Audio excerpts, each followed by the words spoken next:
আজকের ভিডিওটা 15ই আগস্টের। 15ই আগস্ট স্কুলে যাওয়া থেকে স্কুল থেকে ফেরা অবধি আমার যেভাবে দিনটা কেটেছে তারই কিছু ছোট্ট ছোট্ট অংশ আমি এখানে দিয়েছি। আমার স্কুল অনেকটা দূরে হওয়ার জন্য ভোরবেলা স্কুলে যাওয়া এবং স্কুলে গিয়ে আমার এই ছেলে মেয়েদের সমস্ত কিছু অনুষ্ঠান আজকে ক্যামেরাবন্দি করেছি, সেগুলোই আজ তোমাদের সামনে তুলে ধরলাম। যদিও 15 তারিখ আমার এটা আপলোড করা হয়নি, কারণ এটা এডিট করে উঠতে পারিনি আমি এবং ভালো করে পোস্ট করতে পারিনি, কারণ ওই দিন অনেকটা লেট হয়ে গেছিলো বাড়ি আসতে, তারপর কিছু প্রোগ্রাম থাকার জন্য। তো আজকেই সেটা এডিট করে পোস্ট করলাম, কারণ এইটা আমি মিস করতে পারবো না। যাই হোক, ছোট্ট ছোট্ট কিছু অংশ এখানে পোস্ট করেছি, দেখে বলো তোমরা কেমন হয়েছে।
ছুটে যাও আড্ডায়, খোঁজো চারিপাশটায়।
পনেরোই আগস্ট শুধু একটা দিন নয়, এটা আমাদের কাছে একটা ইমোশন, অন্যরকম ভালো লাগে।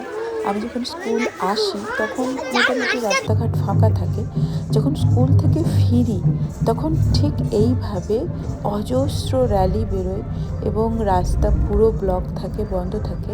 ওই দিন আমি বাড়ি ফিরতে ফিরতে আমার 1:15 বেজে গেছে, সেই ভোর 5টার থেকে। তো তাও দেখতে বেশ ভালোই লাগে এবং ক্যামেরাটা অন করে এগুলো আমি তুলে রাখি। এটা ছিল হাইওয়েতে বাইক র্যালি, এটা দুর্গাপুরে। কি সুন্দর, তাই না? এই ছিল আমার 15ই আগস্টের প্রথম পর্ব। দ্বিতীয় পর্বে আমি গিয়েছিলাম আমার মেয়ের প্রোগ্রামে এবং সে ওখানে নাটক করেছিল সুকান্ত ভট্টাচার্যের লেজের কাহিনী। তোমরা আমাকে জানিও এই ভিডিওটা কেমন হয়েছে। সবাই ভালো থেকো। আজকের মতো টাটা।